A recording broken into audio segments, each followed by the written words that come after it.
En tiempos recientes se ha puesto en boga hablar de la debilidad estructural de Estados Unidos, de su debilidad geopolítica, de su declive en el mandato, de su declive en el poder moral.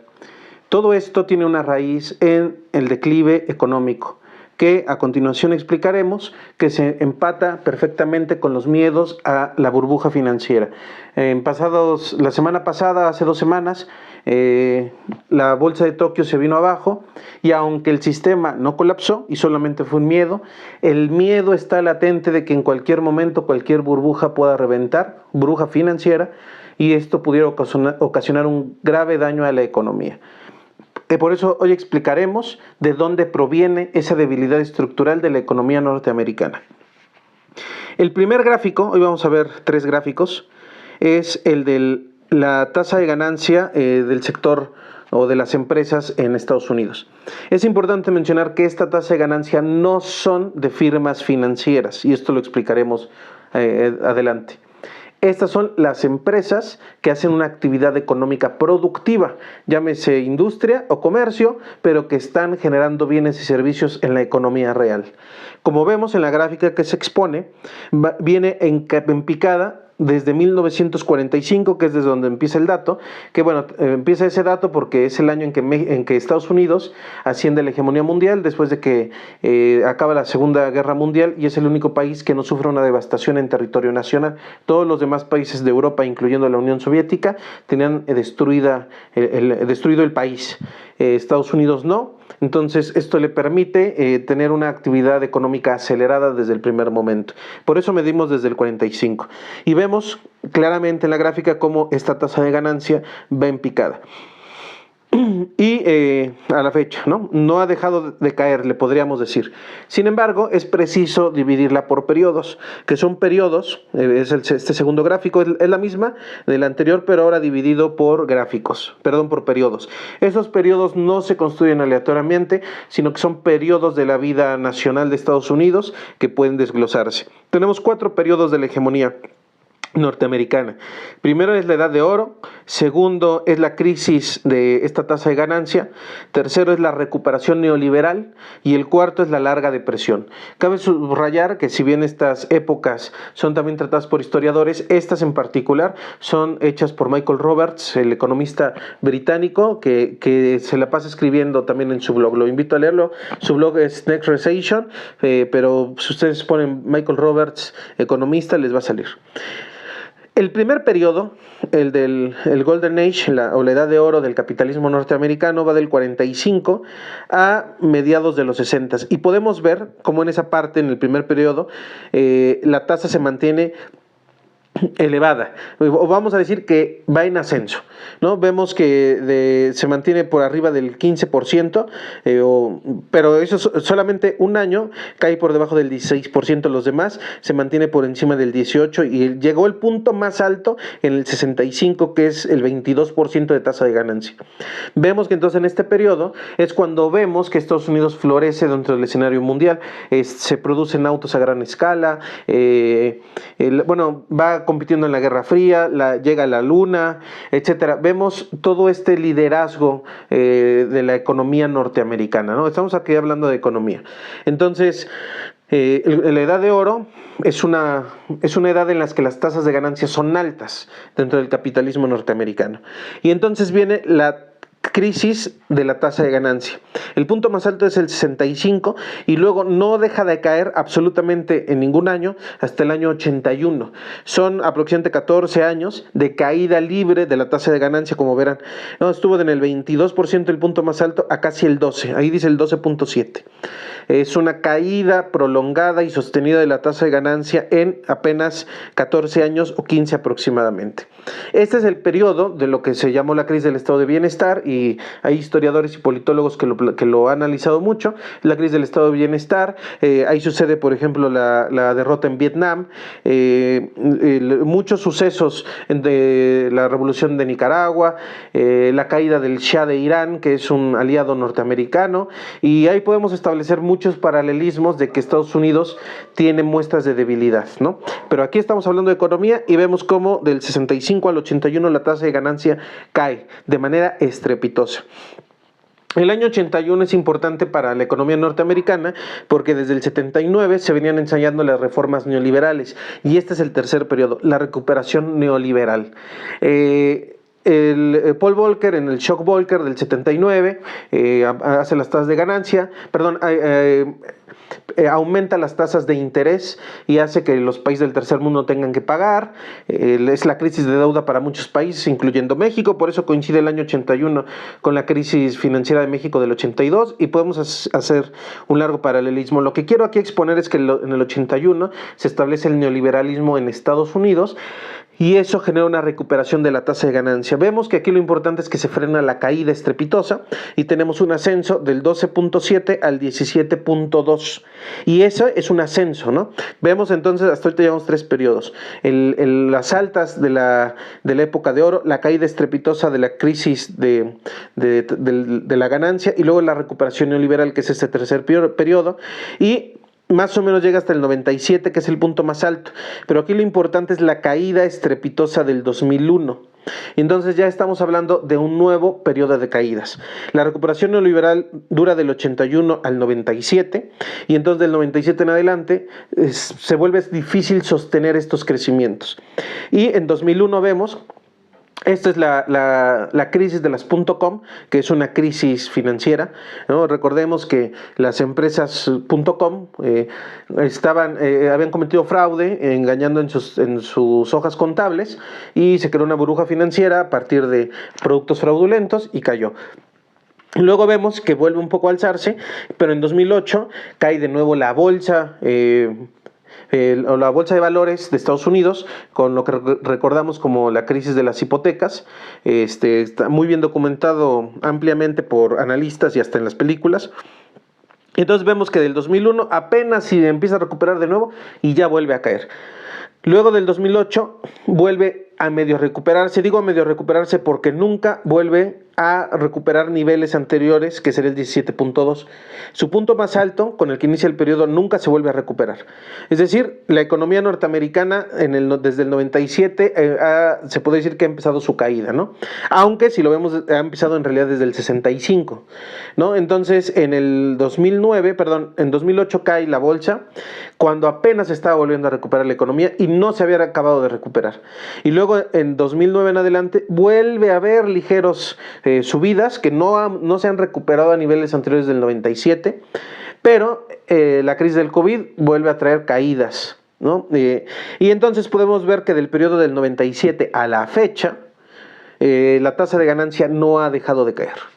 Esto es importante porque la tasa de ganancia es la ganancia efectiva, el valor efectivo que se distribuye entre todos los miembros de la sociedad. Aquí todavía no vemos cuánto de estos los grandes capitales se han embolsado. Aquí estamos viendo el nivel de la producción real de valor, que son estos valores que se van distribuyendo en la sociedad. Por eso es que establecemos que si vemos que hay una caída de la economía en general, es porque es real, y este dato nos lo muestra. La ganancia, que es ese excedente que sobra después de reponer los elementos del capital, es ese excedente el que se distribuye entre la sociedad. Y esa ganancia es la que ha estado cayendo desde el 65 y más recientemente desde el 97. Estamos viviendo, en pocas palabras o en resumen, un proceso de empobrecimiento generalizado, ¿no? Esto todavía sin ver cuánto se apropian las grandes empresas, ¿no? Ni siquiera toda la clase capitalista, sino algunos. Y aquí vemos entonces lo que les acabo de mencionar de la apropiación de las clases capitalistas, lo dejaremos para otro tema que tiene que ver con la desigualdad. Lo menciono porque es importante también indagar por ahí. Lo que vamos a indagar en ese momento es este tercer gráfico, que es la ganancia de las actividades financieras. Las actividades financieras se separan de las actividades industriales o reales. Si ustedes alguna vez han escuchado las noticias, hablan de la economía real y de la economía no real. La economía real, como dijimos, es el anterior, que produce productos, bienes y servicios que se ocupan en la realidad cotidiana.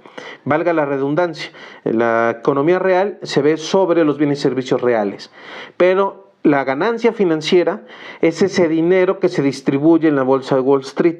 Es aquello que sube de la nada y baja de la nada. No tiene sustento sobre si el negocio es real o no. Simplemente se basa sobre la oferta o la demanda de las acciones de las empresas. Han visto, por ejemplo, que Elon Musk dice algo polémico y bajan sus acciones. Eso no pasa en la economía real. En la economía real no puede bajar tanto, pero en la economía financiera sí, porque depende de la oferta y la demanda solamente de las acciones. Entonces, si Elon Musk dice algo y se espantan, pueden sacar su dinero de Tesla y Tesla cae en valor, aunque productivamente puede ir muy bien. Y contrario, también la economía puede ir muy mal. La empresa puede ir muy mal, pero está siendo inflada por el dinero financiero y las acciones pueden valer muchísimo. Ese es el caso del Bitcoin. El Bitcoin, como tal, no tiene un sustento material que se pueda distribuir y sin embargo crece o baja. No quiero decir que el Bitcoin no valga nada, lo que quiero decir es que su valor sube o baja dependiendo de la oferta o la demanda. No tiene nada que ver sobre si el Bitcoin es real. Entonces podemos establecer que la ganancia financiera hace su ganancia a través de la compra y la venta de las acciones cuyo precio se define solamente por el mercado, la oferta y la demanda. Esto es importante porque este ya es el principio de la especulación. Tú puedes mandar a sacar muchas acciones para que la gente se espante, deje sus acciones, luego tú las vuelves a comprar y vuelven a subir. Eso es lo que se dedican los especuladores, pues no solo de Wall Street, de cualquier bolsa del mundo. La especulación entonces nace de esta actividad, de que esto es permitido. Y entonces, regresando a la gráfica, podemos ver cómo la ganancia financiera ha ido creciendo. Al contrario, recordemos que la tasa de ganancia ha ido cayendo, pero no, la ganancia financiera al contrario ha ido creciendo desde el 45 a la fecha, y vemos por ejemplo el 2008, que es el pico en el que cae por la crisis financiera de las hipotecas. Aunque caen, no han dejado de subir, lo cual es paradójico tomando en cuenta que la crisis del 2008 fue una crisis financiera, es decir, en la crisis financiera perdió la economía real, y aunque los que la provocaron fueron las economías financieras o las empresas financieras. Y cuando se recuperaron, las que se recuperaron fueron las empresas financieras y las empresas industriales no se han recuperado. Quiere decir que el sector que pagó la crisis financiera de 2008 fue la del sector real, la que produce las cosas, los bienes y servicios que consumimos. Pero es paradójico porque los responsables fueron las empresas financieras. Las empresas financieras llevan al quiebre a las empresas industriales y son las industriales las que pagan los errores de las financieras. Eso es algo que ha estado sucediendo y es lo que vemos aquí. La ganancia financiera ha ido creciendo desde el 45, pero la tasa de ganancia de la economía real ha ido bajando. Entonces, lo que tenemos es que la riqueza que se está produciendo de la que se apropian, mucha parte es ficticia porque no está sustentada por la economía real. Bueno, ¿por qué es importante esto? Y con eso terminamos y damos paso a la cuarta gráfica y última. ¿Por qué es importante analizar esta disparidad? No estamos aquí hablando de si los ricos son más ricos o los pobres son más pobres, que eso es de otro debate, no. Aquí estamos analizando que la riqueza que se posee, mucha es ficticia. ¿Qué es ficticia? Pues que es dinero impreso de la nada, sin ningún sustento, que desde los bancos se imprime dinero y se le da a los ricos, y los ricos creen que son ricos cuando en realidad en algún momento puede su dinero valer cero. ¿En qué momento va a valer cero? En el momento en que reviente la burbuja financiera.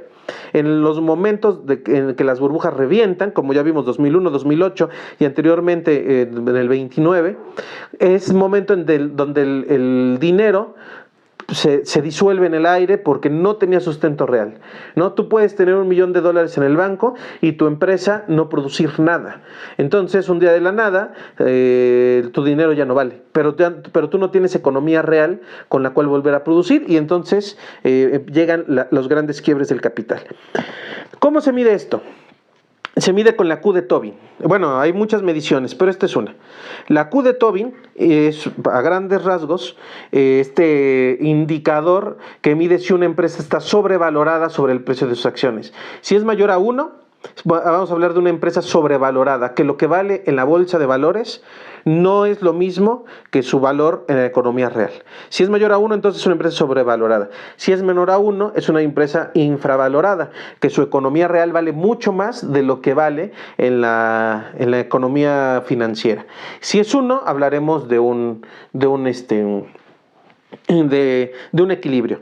Entonces es importante que mientras más mayor a 1 sea, valga la redundancia, mientras más se aleje del 1 para arriba, estamos ante la posibilidad de una burbuja financiera, porque estamos hablando de que toda la economía está siendo inflada, ¿no? Esta Q de Tobin mide la economía norteamericana en su conjunto. No solamente mide la de una empresa, sino hace la suma.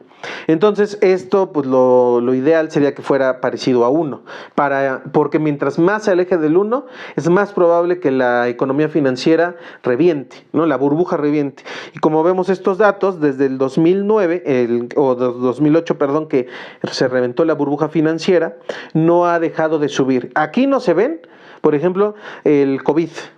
No se ve la crisis del COVID, y de hecho la crisis del 2008 no pegó tanto como debió haber pegado, como sí le pegó a la economía real.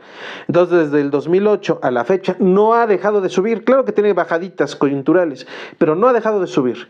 Quiere decir que estamos ante el riesgo, y con esto concluimos, la economía estadounidense está ante el riesgo creciente de una burbuja financiera. ¿Qué es una burbuja financiera? Es aquellos valores económicos de las finanzas que han perdido valor con la economía real. Lo que tienen los bancos o las empresas financieras no tiene sustento con la economía real que produce. Podemos tener una economía real muy empobrecida, pero altos millonarios que solo son dueños del dinero de papel o de bonos, que significan dinero de papel, pero que en la realidad ese dinero no vale nada y que en algún momento, al reventar y perderse el dinero en la nada, lo único que queda es la pobreza de la economía real. Actualmente vemos que Estados Unidos sufre crisis que son consecuencia de esta crisis económica, de la tasa de ganancia de la economía real. Vemos cada vez mayores homeless, vemos que cada vez es más difícil comprar una casa para la clase media. Olvídense de los Simpson, olvídense de Malcolm. La clase media en Norteamérica cada vez está más en peligro de extinción. Ya no es normal tener casas de 2 pisos, ni siquiera de 1 piso para el norteamericano promedio. Y muchas crisis, recordemos en el COVID había una crisis de desabasto, ¿no? Tenemos ahorita la inflación, el desempleo y un largo etcétera. Todos estos son de que la economía real se ha ido empobreciendo. Pero contrasta con que las empresas financieras de Norteamérica se han ido haciendo millonarias, ¿no? ¿Cómo es que una economía real tan pobre tiene financieros tan millonarios? Pues porque este dinero, bajo el análisis que acabamos de hacer, ayudándonos de la Q de Tobin, es dinero inventado, es dinero ficticio, es dinero impreso solamente para irse a acumular. No estamos hablando entonces de que se esté creando y luego se lo apropia, no. Estamos hablando de dinero falso que está en las bolsas de los grandes bancos norteamericanos. Si revienta la bolsa, porque periódicamente revientan las bolsas, esto puede ser catastrófico, porque lo único que existe es dinero financiero. Por eso es que cuando pasó lo de Tokio, todo el mundo se llenó de miedo, porque todos tienen miedo de que reviente cualquier bolsa en cualquier parte del mundo que pasa a traer a todos. Entonces, ¿por qué no ha reventado? Ese es otro, perdón. ¿Por qué cuando revienta alguna bolsa regional no revienta la economía norteamericana? Ese es otro tema que también podríamos analizar. Y con eso terminamos. Les agradezco. Denos like, compartan y nos vemos en la siguiente.